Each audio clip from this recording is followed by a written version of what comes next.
Los ángeles caídos son una figura fascinante y compleja dentro de la tradición religiosa, especialmente en el cristianismo y el judaísmo.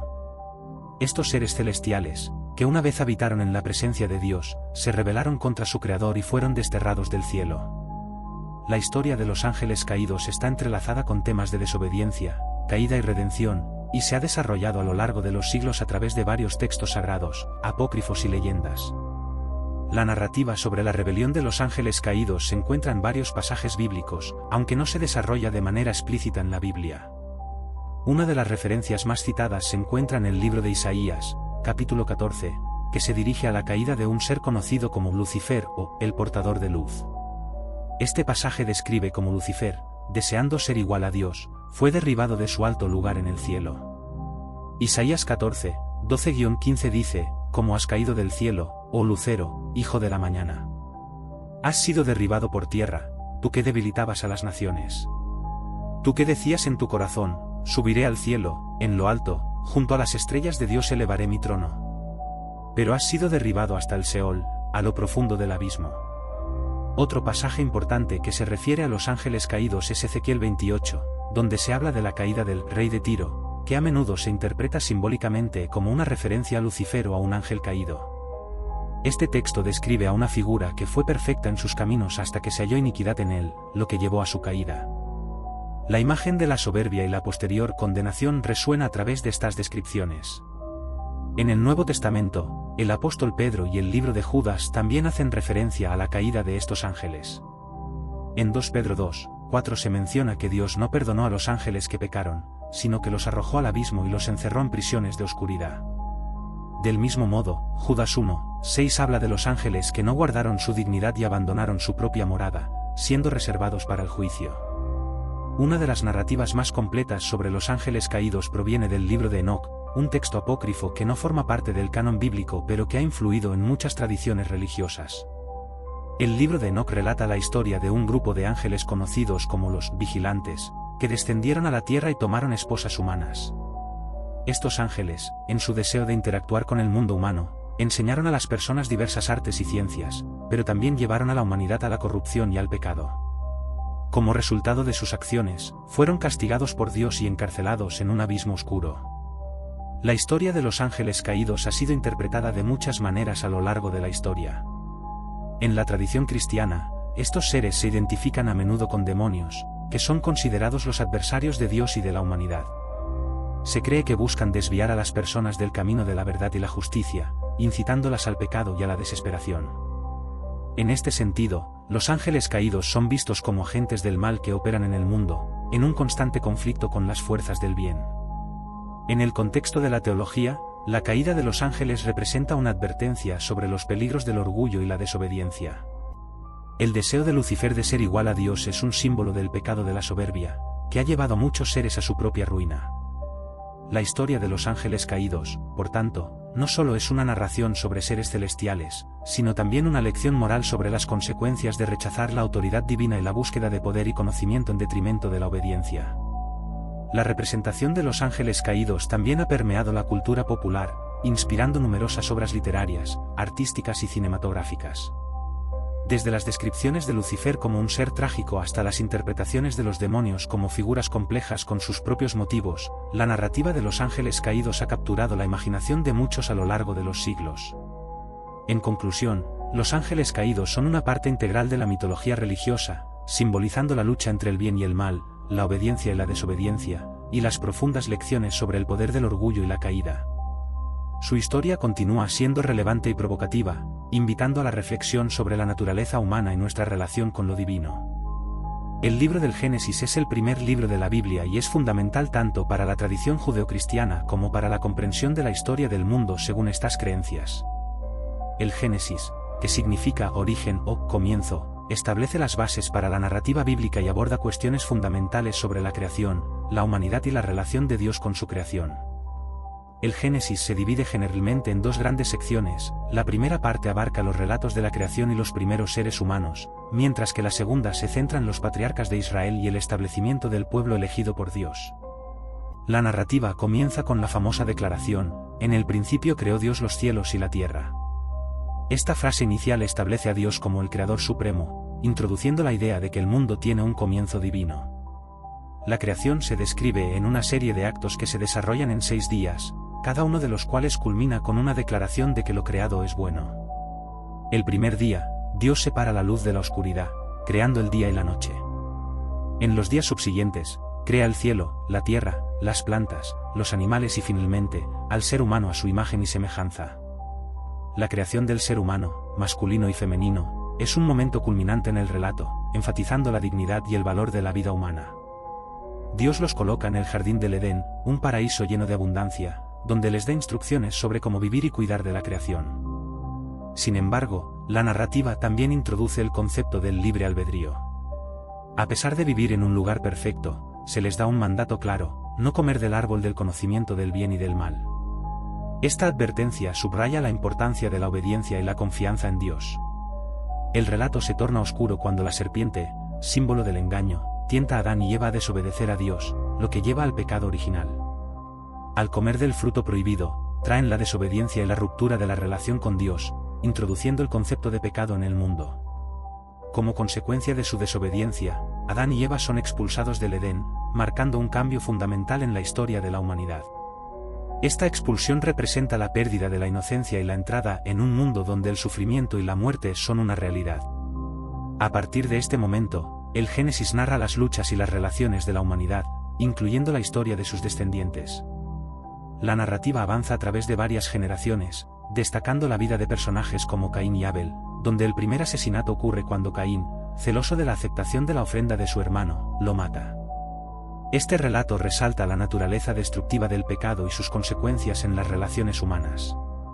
A medida que el relato avanza, se presenta el diluvio universal, donde la maldad de la humanidad ha alcanzado un punto tal que Dios decide purificar la tierra. Noé, un hombre justo, es elegido por Dios para construir un arca y salvar a su familia y a parejas de cada especie animal.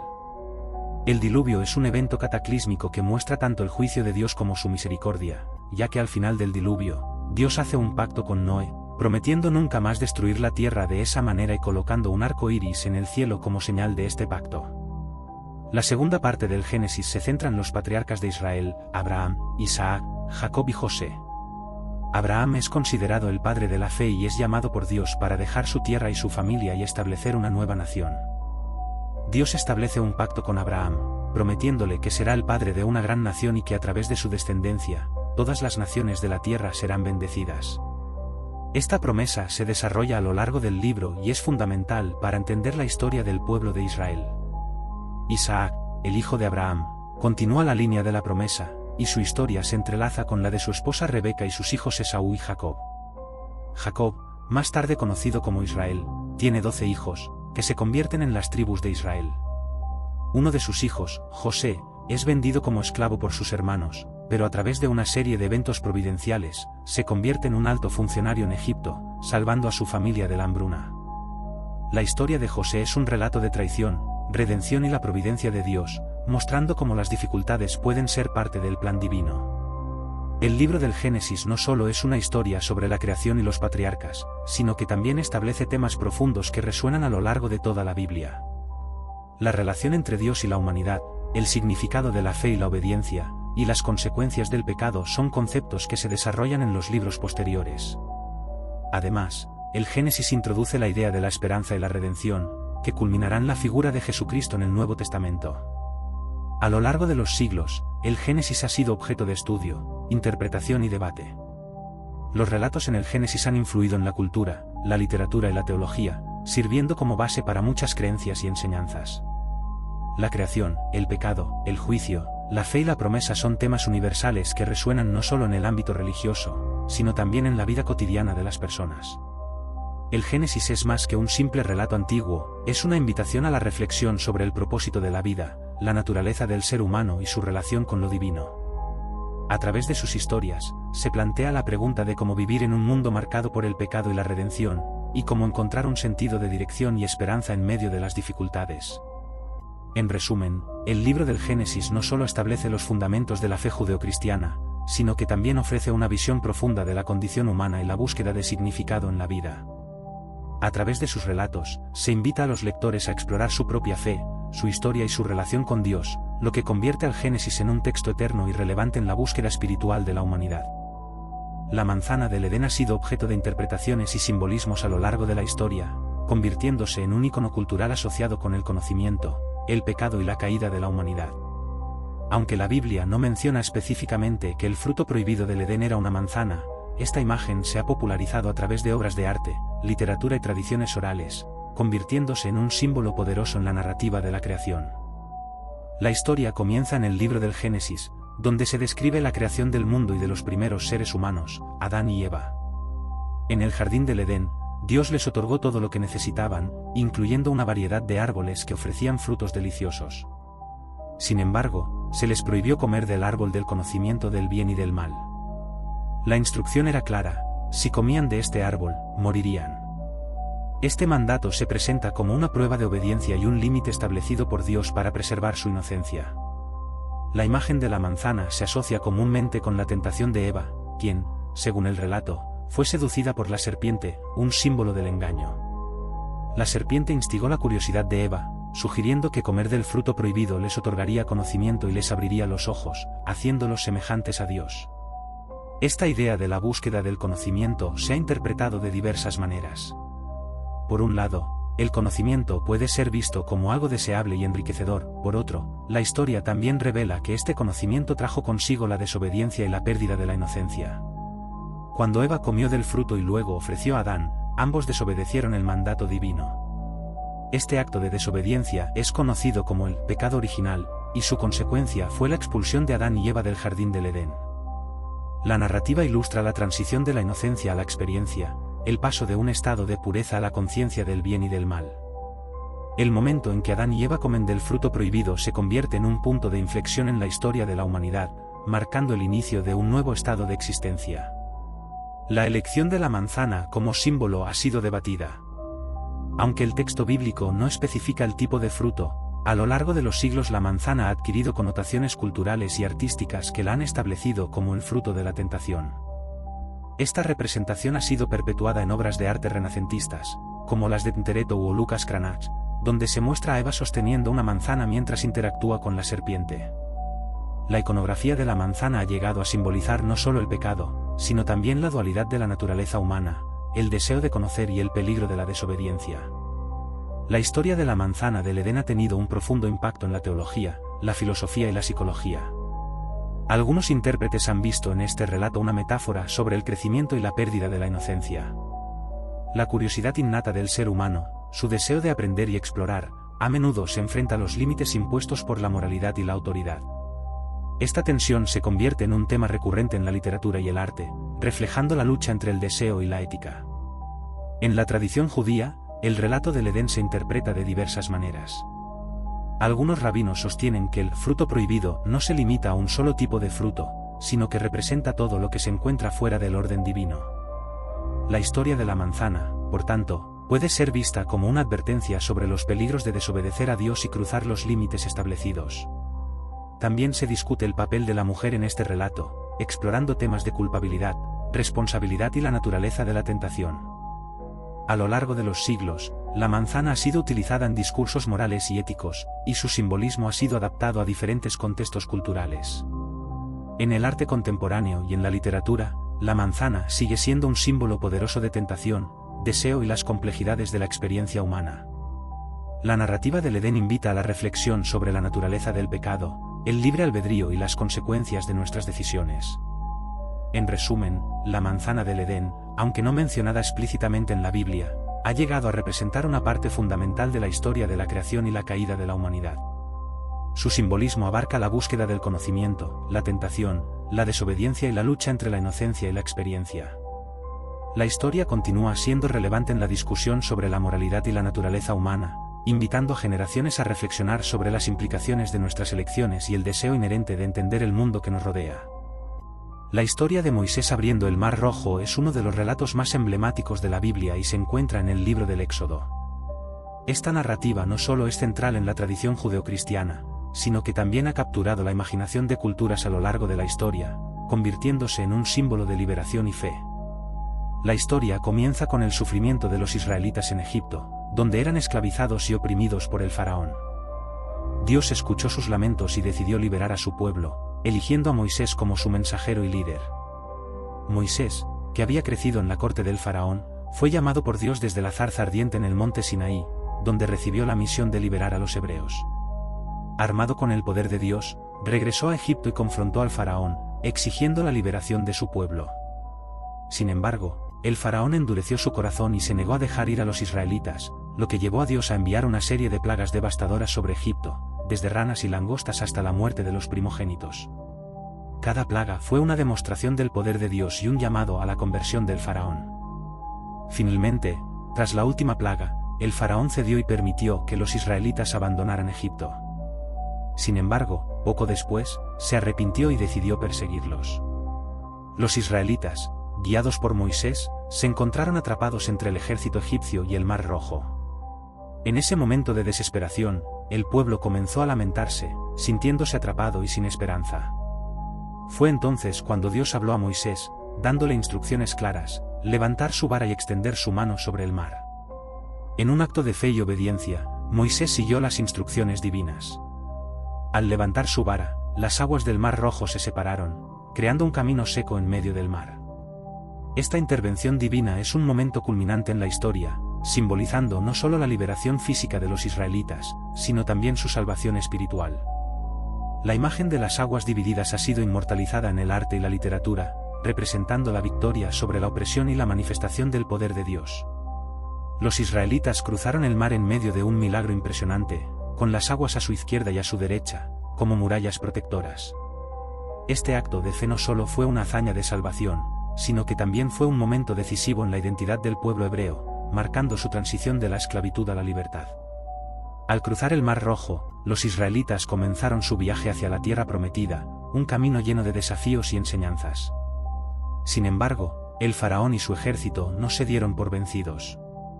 Al ver que los israelitas habían cruzado, decidieron seguirlos.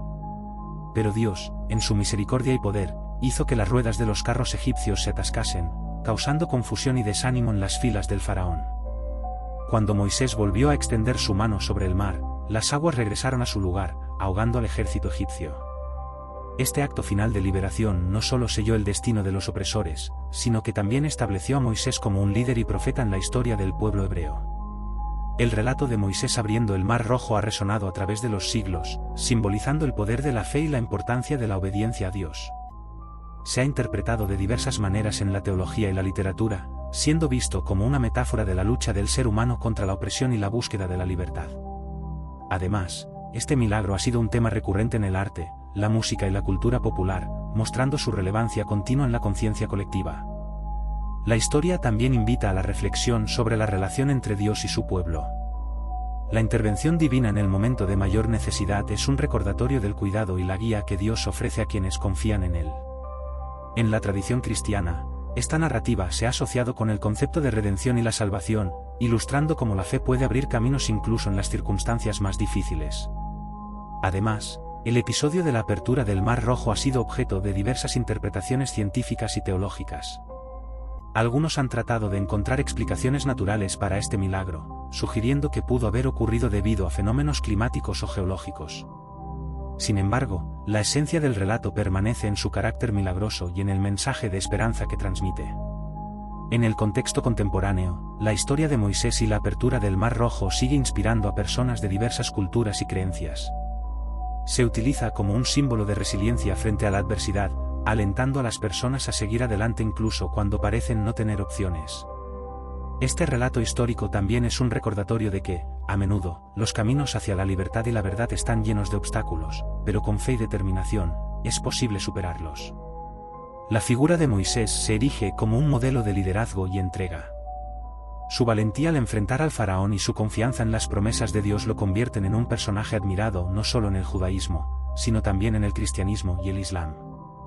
La historia de Moisés abriendo el Mar Rojo es, en última instancia, una celebración de la fe, la liberación y la perseverancia, temas universales que resuenan en todos los tiempos y lugares. Así, el relato de la apertura del Mar Rojo no solo es una historia de salvación, sino también un símbolo duradero de esperanza y fe en la intervención divina. A través de los siglos, ha dejado una huella indeleble en la historia religiosa y cultural de la humanidad, recordándonos que incluso en los momentos más oscuros, siempre hay un camino hacia la luz. Esta narrativa invita a todos a reflexionar sobre sus propias travesías y la importancia de mantener la fe ante la adversidad. Los Nefilim son figuras misteriosas mencionadas brevemente en la Biblia, pero su enigmática naturaleza ha suscitado debates, interpretaciones y especulaciones durante siglos. La referencia más destacada de los Nefilim aparece en el libro del Génesis, capítulo 6, justo antes de la historia del diluvio universal de Noé. Según el texto bíblico, los Nefilim habitaban la tierra en esos días, y su presencia está vinculada a un episodio singular en el que los hijos de Dios se unieron con las hijas de los hombres, dando lugar a seres poderosos, a los que se llama gigantes o héroes de la antigüedad. Esta breve mención ha sido interpretada de diversas maneras por teólogos, historiadores y estudiosos de la religión. El término Nefilim proviene del hebreo Nepilim, que tradicionalmente se ha traducido como gigantes, aunque su significado exacto sigue siendo motivo de debate. La palabra podría derivar de la raíz hebrea Npel, que significa caer, lo que ha llevado a algunos a interpretar a los Nefilim como los caídos o los derribados. Esta interpretación ha dado lugar a la especulación de que los Nefilim no solo eran seres gigantes en tamaño, sino también seres espiritualmente caídos o condenados. El pasaje clave sobre los Nefilim en Génesis 6, 1-4 describe lo siguiente: cuando los hombres comenzaron a multiplicarse sobre la faz de la tierra y les nacieron hijas, los hijos de Dios vieron que las hijas de los hombres eran hermosas, y tomaron como esposas a las que quisieron. Entonces dijo el Señor: no contenderá mi espíritu con el hombre para siempre, porque ciertamente él es carne, pero sus días serán 120 años. Los Nefilim estaban en la tierra en aquellos días, y también después, cuando los hijos de Dios se unieron a las hijas de los hombres y les engendraron hijos. Estos fueron los héroes de antaño, hombres de renombre.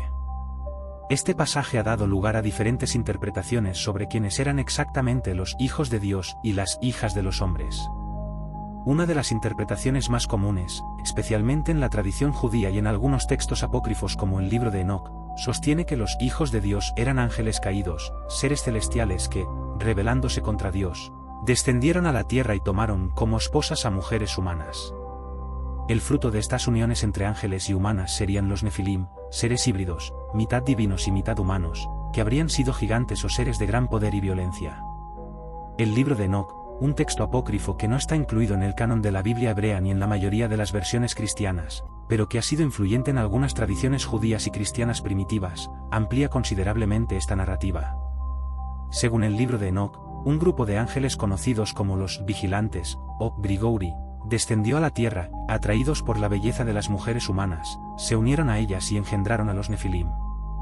Estos seres resultantes no solo eran gigantes en tamaño, sino que también poseían un gran poder, y su comportamiento era tiránico y violento. Según el texto de Enoc, los Nefilim llevaron el caos a la tierra, enseñando a los humanos artes prohibidas, como la hechicería, el uso de armas y la corrupción de los secretos celestiales, lo que contribuyó al aumento del mal y la violencia en el mundo, precipitando el juicio divino en forma del diluvio universal.